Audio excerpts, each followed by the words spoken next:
क्या आपने कभी सोचा है कि जब नैतिकता का संतुलन बिगड़ता है और अन्याय की जड़ें गहरी हो जाती हैं, तो ब्रह्मांड का ढांचा कैसे ढहने लगता है?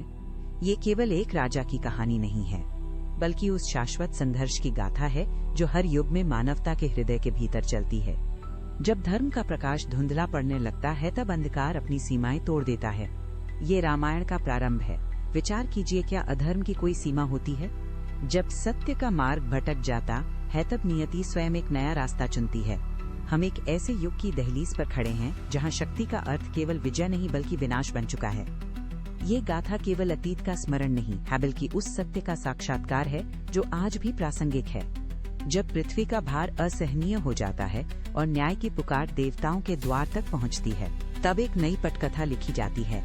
ये कहानी हमें उस मोड़ पर ले जाएगी जहां अहंकार अपने चरम पर होगा और धर्म फिर से एक नई परीक्षा के लिए तैयार होगा। इस यात्रा में आप देखेंगे कि कैसे एक छोटा सा निर्णय इतिहास की दिशा बदल देता है। लंका की स्वर्ण नगरी के भीतर राजा रावण ने अपनी तपस्या के लिए एक एकांत स्थान चुना। उसने हजारों वर्षों तक अग्नि के बीच खड़े होकर कठोर साधना की। उसकी हर सांस के साथ ब्रह्मांड में कंपन महसूस होने लगा। उसने अपनी भुजाओं को ऊपर उठाया और आकाश में बिजली कौंधने लगी। उसने अपनी शक्तियों से देवताओं के आसन हिला दिए। रावण ने तपस्या की अग्नि से ऐसी ऊर्जा अर्जित की कि प्रकृति के नियम बदलने लगे। उसने अमरता का वरदान नहीं मांगा, बल्कि उसने ये शक्ति मांगी कि कोई भी देवता या दानव उसे परास्त न कर सके। जैसे ही उसने अपनी आंखें खोली, उसकी दृष्टि में एक ऐसी चमक थी जो पूरे ब्रह्मांड को भयभीत करने के लिए पर्याप्त थी। लंका के चारों ओर काला धुआं छाने लगा। समुद्र की लहरें शांत हो गईं और पक्षियों ने उड़ना बंद कर दिया। रावण का अहंकार अब एक ठोस साया बन चुका था जो दिशाओं को ढक रहा था। उसने अपनी तलवार हवा में लहराई और गर्जना की, जिससे पर्वतों की चोटियां दरकने लगीं। उसने देवताओं की सभाओं में घुसकर उन्हें चुनौती दी। ब्रह्मांड का हर कोना अब उसके नाम के भय से कांप रहा था। धर्म की मर्यादाएं टूट रही थीं और रावण का वर्चस्व चारों ओर फैल गया था। अब लंका का राजा किसी भी सीमा को मानने के लिए तैयार नहीं था। वो शक्ति के नशे में चूर होकर स्वयं को ईश्वर से ऊपर समझने लगा था।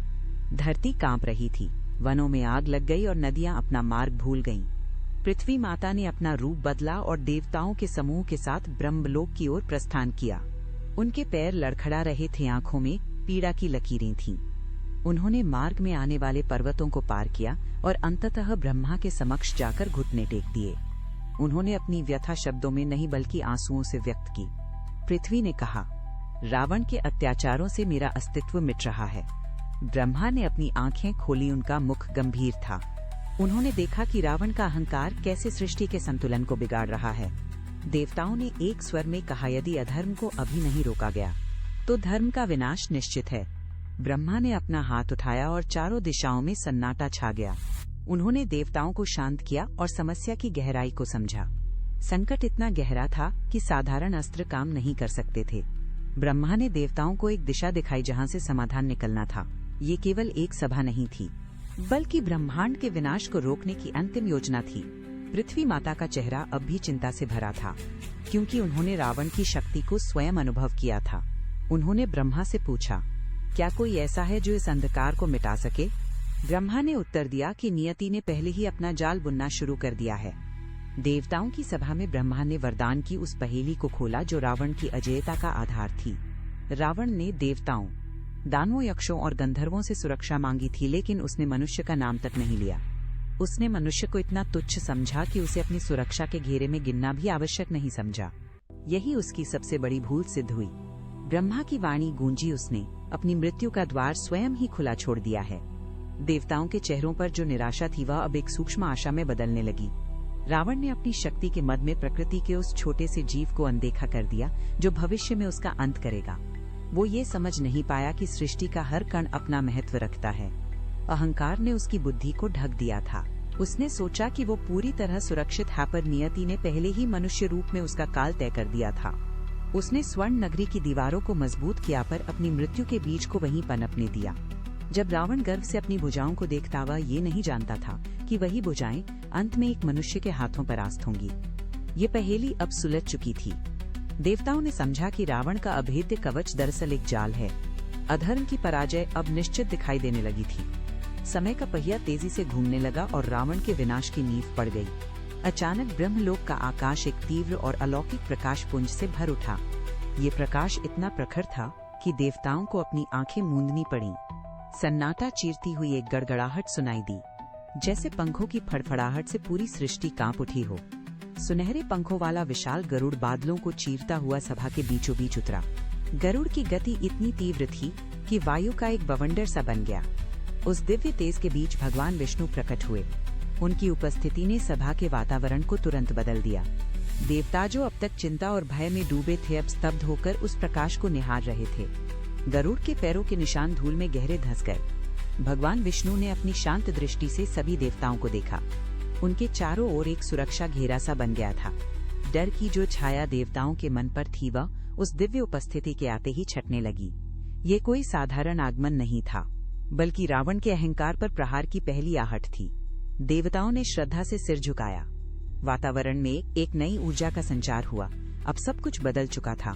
विष्णु की वो शांत और स्थिर मुद्रा भविष्य की उस बड़ी घटना की ओर संकेत कर रही थी, जिसे ब्रह्मांड को अभी देखना बाकी था। भगवान विष्णु ने अपनी गदा नीचे रखी और सभा के मध्य खड़े हुए। उनकी वाणी में वो गंभीरता थी जिसने सभा के सन्नाटे को और गहरा कर दिया। उन्होंने घोषणा की कि रावण का अहंकार अब अपनी सीमा पार कर चुका है।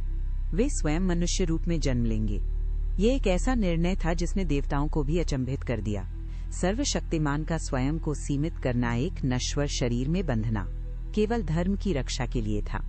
उन्होंने कहा कि रावण ने जिसे तुच्छ समझा, वही मनुष्य उसे धूल चटाएगा। विष्णु ने गरुड़ की ओर देखा और उसे वापस लौटने का संकेत दिया। उन्होंने स्पष्ट किया कि ये युद्ध केवल अस्त्रों का नहीं, बल्कि अहंकार और मर्यादा के बीच का संघर्ष होगा। वे अयोध्या की भूमि को चुनेंगे। रावण की अजयता का चक्र उसी के धरातल पर तोड़ा जाएगा। विष्णु ने अपने संकल्प को दोहराते हुए कहा कि वे रावण के उसी दर्प को उसकी मृत्यु का कारण बनाएंगे। देवताओं ने इस घोषणा को सुना और उनके भीतर का भय पूरी तरह समाप्त हो गया। नियति की रेखाएं अब स्पष्ट हो चुकी थीं। विष्णु का वो वचन ब्रह्मांड के इतिहास में एक नया अध्याय लिखने वाला था। रावण का विनाश अब निश्चित था, क्योंकि काल ने अपना रूप ले लिया था। अयोध्या की नगरी सरयू के तट पर स्वर्ण की भांति चमक रही थी। ऊंची अट्टालिकाएं आकाश को छू रही थीं और गलियों में उत्सव का वातावरण था। महाराज दशरथ का दरबार रत्नों से जड़ित था, जहां प्रजा का हर सुख सुरक्षित था। परंतु राजा के कक्ष में प्रवेश करते ही वो सारा वैभव फीका पड़ जाता था। दशरथ अपनी खिड़की के पास घंटों खड़े रहते, दूर सरयू की लहरों को निहारते हुए। उनके हाथों में राज्य की बागडोर थी, पर महल के गलियारों में केवल उनके अपने पैरों की आहट गूंजती थी। कोई किलकारी नहीं, कोई उत्तराधिकारी नहीं। ये एक ऐसी विडंबना थी जिसे राज्य का खजाना नहीं भर सकता था। राजा ने अपने मस्तक पर हाथ रखा। उनके माथे की लकीरें गहरी हो गईं। वे अपनी ढाल और तलवार को देखते, पर उन्हें ये एहसास सालता था कि उनके जाने के बाद ये सब किसके हाथों में होगा। दरबार की भव्यता उनके हृदय के खालीपन को और अधिक स्पष्ट कर देती थी। वे एक ऐसे शक्तिशाली शासक थे जिनके पास सब कुछ था, सिवाय उस एक सुख के जो वंश की निरंतरता सुनिश्चित करता। महल के दिए जल रहे थे, पर दशरथ के जीवन का मुख्य दीपक अब भी बुझा हुआ था। यह सन्नाटा राज्य की समृद्धि पर एक भारी प्रश्न चिन्ह की भांति था। महाराज दशरथ ने अपना सिर झुका लिया। सन्नाटा इतना गहरा था कि कक्ष में जल रही मशालों की चड़चड़ाहट साफ सुनाई दे रही थी। तभी गुरु वशिष्ठ ने कक्ष में प्रवेश किया। उनके चरण स्पर्श करते ही दशरथ ने अपनी पीड़ा व्यक्त की। उन्होंने कहा कि साम्राज्य की सीमाएं बढ़ रही हैं, पर उत्तराधिकारी के बिना ये सब व्यर्थ है। वशिष्ठ ने राजा के कंधे पर हाथ रखा। उन्होंने दशरथ को पुत्र का मेष्टि यज्ञ करने का परामर्श दिया। यह केवल एक धार्मिक अनुष्ठान नहीं, बल्कि नियति को आमंत्रित करने का मार्ग था। राजा के चेहरे पर पहली बार आशा की एक रेखा चमकी। उन्होंने तत्काल अपने मंत्रियों को आदेश दिया। राजमहल की कार्यशालाएं सक्रिय हो गईं। अश्वों की हिनहिनाहट और वेदी बनाने की खटपट पूरे नगर में गूंजने लगी। वशिष्ठ ने स्वयं यज्ञ की वेदी का स्थान चुना। उन्होंने पवित्र सामग्रियों का संग्रह करने का निर्देश दिया। दशरथ के सैनिक और ब्राह्मण अब एक ही लक्ष्य के लिए जुट गए थे। यज्ञ कुंड की खुदाई शुरू हुई। सरयू का जल पवित्र पात्रों में भरा गया। राजा ने स्वयं अपने राजसी वस्त्र बदले और अनुष्ठान के नियमों का पालन करना शुरू किया। अयोध्या की हवा में अब चिंता के स्थान पर एक अजीब सी प्रतीक्षा का भारीपन था। यज्ञ की तैयारी ने दशरथ की उदासी को एक नई ऊर्जा में बदल दिया था। यज्ञ की वेदी पर अग्नि की लपटें तेजी से ऊपर उठने लगी। धुआं आसमान की ओर एक स्तंभ की भांति फैल गया। मंत्रों का उच्चारण तेज हुआ और घी की आहुति से लपटें और भी प्रचंड हो उठीं। अचानक कुंड के भीतर से एक तीव्र प्रकाश पुंज फूटा जिसने उपस्थित सभी ऋषियों की आंखों को चौंधिया दिया। अग्नि का तापमान बढ़ गया पर वहां खड़े किसी व्यक्ति को आंच महसूस नहीं हुई। लपटों के बीच से एक दिव्य पुरुष का प्राकट्य हुआ। वो हाथ में स्वर्ण पात्र लिए धीरे धीरे आगे बढ़े। उनकी उपस्थिति ने पूरे वातावरण को स्थिर कर दिया। पक्षियों का कलरव रुक गया और हवा जैसे थम गई। महाराज दशरथ अपनी वेदी पर घुटनों के बल बैठ गए। उनकी सांसें तेज हो गईं। वो दिव्य पुरुष सीधे राजा की ओर बढ़े और बिना एक शब्द कहे वह पात्र दशरथ के सामने रख दिया।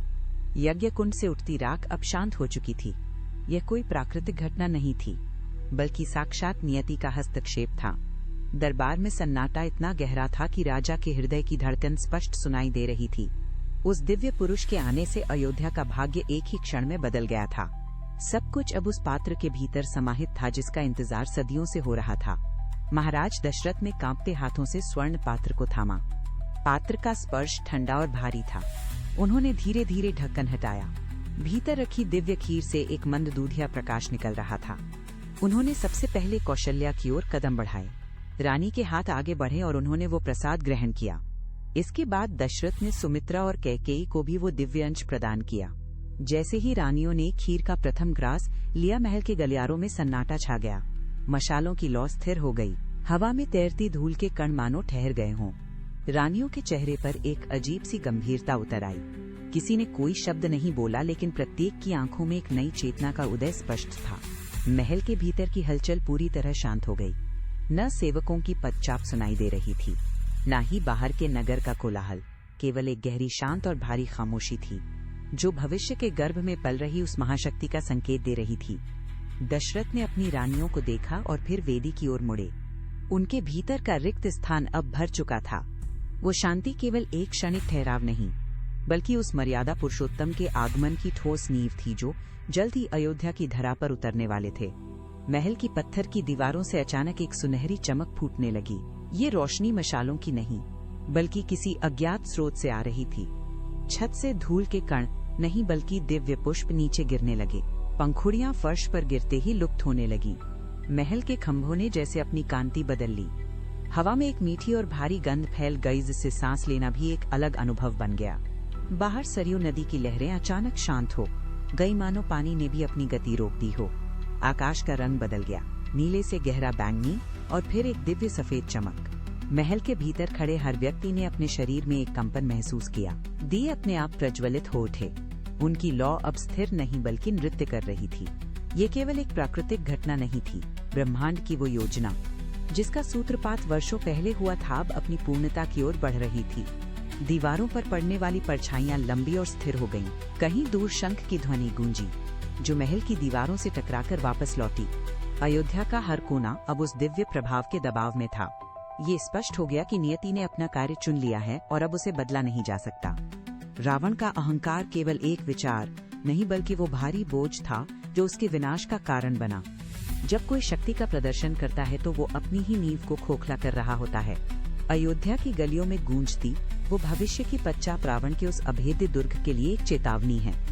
इतिहास साक्षी है कि जब भी शासन का आधार केवल स्वयं की श्रेष्ठता होता है, तब वो ढहना निश्चित है। शक्ति का वास्तविक मूल्य उसके उपयोग में निहित है, उसके प्रदर्शन में नहीं। जो हाथ दूसरों को कुचलने के लिए उठते हैं, वे अंततः अपनी ही सत्ता को राख में मिला देते हैं। रामायण की ये यात्रा हमें सिखाती है कि विनम्रता ही वो एकमात्र कवच है जिसे कोई भी अस्त्र नहीं भेद सकता। आज हमने केवल एक अनुष्ठान की समाप्ति देखी है, लेकिन ये उस संघर्ष का उदय है जो अधर्म की जड़ों को हिलाकर रख देगा। क्या अयोध्या के उस दिव्य बालक का अवतरण रावण के काले साम्राज्य को अंत तक ले जाएगा? ये प्रश्न अब हर हृदय की धड़कन में है। धर्म की रक्षा का मार्ग कठिन है, किंतु विजय सदैव सत्य के चरण चूमती है। आगामी अध्याय में हम देखेंगे कैसे ये दिव्य योजना इतिहास की धारा को हमेशा के लिए मोड़ देती है।